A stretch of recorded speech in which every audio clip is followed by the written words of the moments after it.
பல்வேறு திட்டங்களை செயலாற்றி பட்டி தொட்டிகள் எல்லாம் இன்றைக்கு பாமர மக்கள் பயன்பெறுகிற வகையில் பல திட்டங்களை செயலாற்றினவர் நம்முடைய மாண்பு முதலமைச்சர் அவர்கள்.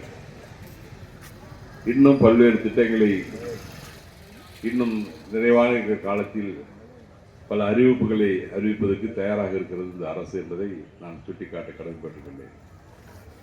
இங்கே அதிக அளவில் சகோதர சகோதரிகள் அதிகமாக இருக்கிறார்கள். நான் அவர்களை பார்த்து கேட்கிறேன், 1,16,00,000 கலைஞர் மகளிர் உரிமை திட்டம் மூலமாக பயன்பட்டுக் கொண்டிருக்கிறார்கள். அநேகமாக வந்திருப்பவர்களுக்கு அநேகமாக கிடைத்திருக்கும். கிடைக்காதவர்கள் யாராக இருந்தால் கொஞ்சம் கை தூக்குற மாதிரி கேட்குறேன். 1000 ரூபா வாங்காதவங்க யாராக இருக்கீங்களா? அதில் 1 2 3 4 இல்லை கிடையாது. கிடைக்காதவங்க கை தூக்குங்க பார்ப்போம். 6 பேர் 7 பேர் தான் இருக்கீங்க. கிட்டத்தட்ட 150 பேருக்கு மேலே இங்கே அமர்ந்திருக்கீங்க. 6 பேர் தான் கேட்டுக்கிறீங்க 1000 ரூபாய் கிடைக்க வேண்டும். அவங்களுக்கும் கிடைக்க வேண்டும் என்பதற்காக தான் உங்களுடன் ஸ்டாலின் என்ற அந்த முகாமில் இன்னைக்கு தமிழ்நாடு பூராவும் அறிவிக்கப்படுத்தப்பட்டு அவர்களுக்கும் கிடைக்க வேண்டும் என்ற அரிய யோசனை வழங்கியவர் நம்முடைய முதலமைச்சர். அந்த வகையில் இன்றைக்கு கடந்த 30ஆம் தேதி வரையிலும் உங்களுடன் ஸ்டாலின் அந்த முகாம் நடந்தது. அதிலே 30 லட்சம் தாய்மார்கள் எங்களுக்கு 1000 ரூபாய் வழங்க வேண்டும் என்று மனுவாக கொடுத்திருக்கிறார்கள். சமீபத்தில் நடந்த சட்டமன்றத்தினுடைய நிகழ்ச்சியில் இந்த துறைக்கு அமைச்சராக இருக்கிற துணை முதலமைச்சர் மரியாதைக்குரிய உதயநிதி அவர்கள் ஒரு அறிவிப்பை வெளியிட்டார். ஏற்கனவே இந்த குடும்பத் தலைவிக்கு 1000 ரூபாய் கொடுக்கிறது 1,16,00,000 பேருக்கு வழங்கிட்டு இருக்கிறோம். மீண்டும் அவர்கள் 30 லட்சம் பேர்களுக்கு கேட்டிருக்கிறார்கள். அது ஆய்வு செய்யப்பட்டு வர இருக்கிற டிசம்பர் 15ஆம் தேதி அனைவருக்கும் இந்த 1000 ரூபாய் வழங்கப்படும் என்ற ஒரு திட்டத்தை சட்டமன்றத்தில் உரையாற்றியிருக்கிறார் என்பதை நான் இங்கே குறிப்பிட்டு சொல்ல கடமைப்பட்டிருக்கிறேன். அந்த அளவிற்கு எல்லோருக்கும் எல்லாம் கிடைக்க வேண்டும் என்ற ஒரு எதிர்பார்க்கிற ஒரு நல்ல ஆட்சியாக இன்றைக்கு நம்முடைய முதலமைச்சரும் துணை முதலமைச்சரும் வழங்கி கொண்டிருக்கிறார்கள். அந்த வகையில் இந்த சுவாய்மலையில் 10 ஆண்டுகளும் பராமரிப்பில்லாத பல்வேறு சாலைகள் போடாமல் இருந்தது. அத்தனையும் இன்றைக்கு நிறுவப்பட்டு செய்து கொண்டிருக்கிறோம். பல நேரங்களில் சட்டமன்றத்திலே குரல் கொடுத்த பிறகு இன்றைக்கு மின்தூக்கி சுவாய்மலை முருகனை சந்திப்பதற்கு 3.5 கோடியில் தயார் செய்யப்பட்டு இன்னும் விரைவாக அது சிறப்பு விழாப்பட்டிருக்கிறோம்.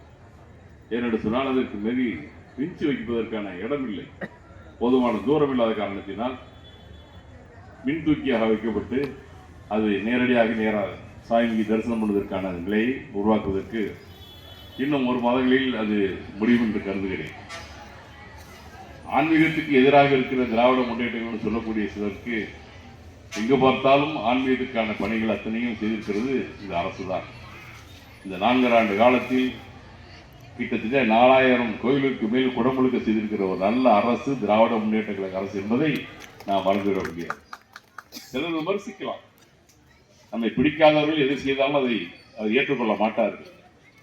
ஆனால் ஆன்மீக மக்களுக்கு நன்றாக தெரியும் இந்த அரசு வந்ததுக்கு பிறகு எந்த அளவிற்கு ஆன்மீகத்தை செய்து கொண்டிருக்கிறார்கள் என்பது.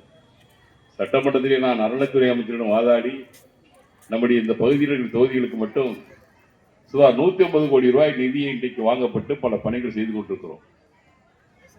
2 நாட்களுக்கு முன்னால் கூட நான் கும்பகோணத்தில் ஒரு பணியை துவக்கி வைத்தேன். ஏற்கனவே நம்முடைய சாரங்கபாணி தேரில் நம்முடைய மாண்புக்கினே வழிகாட்டிய கோசிமணி அவருடைய பெரும் முயற்சியினால் மேலே போகிற முன்வயர் கீழே பூமிக்கு அடியில் செல்வதற்கான ஒரு வழியை செய்து கொடுத்து அதை அன்றைக்கு செய்து கொடுத்தார். மீதம் உள்ள 11 தேர்வுகளுக்கும் அப்படி செய்ய வேண்டும் என்று நான் சட்டமன்றத்திலே குரல் கொடுத்ததற்கு பிறகு அதற்காக நிதியே ஒரு 16 கோடி ரூபாய் ஒதுக்கப்பட்டு மீதம் இருக்கிற 11 தேர்வுகளுக்கும் பூமிக்கு அடியில் மின்பாதை அமைப்பதற்கான பணியை நான் அன்றைக்கு துவக்கி வைத்திருக்கிறேன். என்று சொன்னால் ஆன்மீக மக்களுடைய மனம் குளிர்வதற்காக இந்த அரசு எந்த அளவுக்கு செய்து கொண்டிருக்கிறது அடையாளமாக தான். ஏராளமான செயல்பாடுகள் செய்கிறோம். ஆனால் நம்மை பாராட்டுவர்கள் பாராட்டிக் கொண்டிருக்கிறார்கள், நம்மை பிதற்றுவர்கள் ஏசுபவர்கள் ஒரு பக்கம் இருந்து கொண்டுதான் இருக்கிறார்கள். அவர்களை பற்றி நமக்கு கவலை இல்லை. இன்னும் சொல்ல வேண்டும், ஏனால் நேற்றைக்கு ஆரம்பிக்கப்பட்டு நாளைக்கு நான் தான் முதலமைச்சர் என்று சொல்லக்கூடிய அளவில் இன்றைக்கு தமிழகம் அவ்வளவு சீரழிந்து இருக்கிறது சொன்னால் எந்த அளவிற்கு நாம் மக்களை எந்த அளவிற்கு அவர்கள் எதிர்பார்க்கிறார்கள், மக்களுடைய அரசியல் வாழ்க்கையை எந்த அளவுக்கு உணர்கிறார்கள். இதையெல்லாம் ஒரு வேடிக்கையாக இருக்கிற சினிமாவில் தான் வரலாம், உடனே வரலாம், உடனே வந்து பெரிய கோடீஸ்வரன் ஆகலாம், மிகப்பெரிய ஜாம்பவானா வரலாம், அது போன்று அரசியலில் முதலமைச்சராக வரலாம். ஆனால் நிஜ வாழ்க்கையை வர முடியுமா என்று சொன்னால் அது மிகப்பெரிய கேள்விக்குறி என்பதை புதிதாக ஒருவர்கள் தெரிந்து கொள்வதற்கான முயற்சியை நம்முடைய எல்லாம் உழைப்பால் அதிலெல்லாம் வந்து நிறைவேற்றக்கூடாதுங்கிற வகைக்கு வரணும். அந்த வகையில் இன்றைக்கு நம்முடைய மாண்புமிகு முதலமைச்சர் அவர்கள் திட்டங்களால் செயலற்றப்பட்டு இன்னைக்கு மக்களை பெரும் ஆதரவாக வைத்திருக்கிறார். பெண்களுடைய ஆதரவு என்பது அளவில்லாத ஆதரவாக இருக்கிறது நம்முடைய திராவிட முன்னேற்ற கழகத்திற்கு. ஆனால் இன்றைக்கு ஒன்றிய அரசு மோடி அவர்கள் அமித்ஷா அவர்களும் இணைந்து கொண்டு திராவிட முன்னேற்ற கழகம் தமிழகத்திலே வரக்கூடாது, எப்படி பார்த்தாலும் அவர்கள் மட்டும்தான் வருகிறார்கள், இதை உடைக்க வேண்டும் என்று இன்றைக்கு மோடி அவர்கள் சொல்கிற காரணத்தினால் எஸ்ஐஆர் என்ற ஒரு அமைப்பு நம்ம எல்லாம் இருக்கிற குடியுரிமையே கேள்விக்குறியாக்குகிற ஒரு நிலையை உருவாக்குகிறார்கள். அதற்காக நாளை வருடனும் 11ஆம் தேதி நம்முடைய தஞ்சையினுடைய தபால் நிலையத்தில் அனைத்து கட்சியினுடைய கூட்டங்கள் நடைபெற இருக்கிறது. அந்த கூட்டங்களில் நாம் அனைவரும் கலந்து கொள்ள வேண்டும் என்று இந்த நேரத்தில் நான் வைத்துக் கொண்டு, இந்த விவசாய அணியில் இருக்கிற தொழிலாளர் அணி நம்முடைய 25 அணிகள் இருக்கிறது நம்முடைய திராவிட முன்னேற்ற கழகத்தில். அதில் எல்லா அணிகளும் இந்த மாதிரி கூட்டம் நடத்த வேண்டும் என்று நான் கோரிக்கை வைத்திருக்கிறேன். அதை ஒரு சிலர் நடத்தியிருக்கிறார்கள். அதிலே நம்முடைய விவசாய தொழிலாளர் அணி நடத்தியிருக்கிற நம்ம வினோத்குமார் அவரை நான் இந்த நேரத்தில் பாராட்ட கடமைப்பட்டிருக்கின்றேன். அதுபோன்று 2-3 அணிகளை சார்ந்தவர்கள் பல கூட்டங்களை நடத்தியிருக்கிறார்கள். மீத உள்ளவர்களும் நடத்தப்பட வேண்டும் என்று நான் அவர்களை கேட்டுக்கொள்கிறேன். இந்த நேரத்தில் மீண்டும் 2026 திராவிட முன்னேற்ற கழகம்தான் ஆட்சிக்கு அமையும் என்பதை சுட்டிக்காட்டி அனைவரும் அதற்கு ஆதரவாக இருப்போம். நன்றி, வணக்கம்.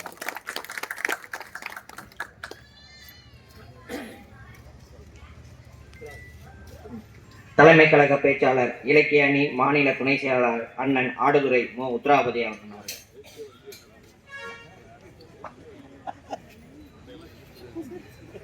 மாவட்ட கழக செயலர் அருமையாக பேசி அமர்ந்திருக்கிறார்கள். ஆனால் எனக்கு பேச்சு வரலன்னு சொல்றாங்க. தண்ணி எடுத்துருவோம். நிறைய செய்திகளை சொல்லிவிட்டு ஒரு தலைவர் என்பவர் அந்த தொண்டனை ஊக்கப்படுத்துகிற தலைவனாக இருக்க வேண்டும் என்று கலைஞர் எழுதுவார். அதுபோல் இந்த கூட்டம் நடத்துகிற தம்பி வினோத்குமாரை இவ்வளவு செய்திலும் பாராட்டிய ஒரு மாவட்ட பொறுப்பாளர் கும்போணம் எம்எல்ஏ அண்ணன் மரியாதைக்குரிய அண்ணன் சாக்கோட்டை எம்எல்ஏ அவர்கள் என்பதை கடைசியில் பேசுகின்ற பொழுது, மாவட்ட கழக பொறுப்பாளராய் பொறுப்பேற்று 53 கூட்டங்களை அறிவிச்சேன், அணிகள் 23 இருந்தது, அதிலே ஒரு அணி நடத்தி முடித்து 2வது அணி எது என்று சொன்னால் இந்த வடக்கு மாவட்ட விவசாய தொழிலாளர் அணி தம்பி மருத்துவக்குடி வினோத்குமார் என்று அவர் சொன்ன பொழுது உள்ளபடியே ஒரு பூரிப்பு. இந்த கட்சி அப்படிதான், தொண்டர்களை பாராட்டும். உங்களால் தலைவனாக ஏற்றுக்கொள்ளப்பட்ட தொண்டன் வேண்டுகிறேன் கலைஞர். கலைஞர் எப்படி எழுதுவார்?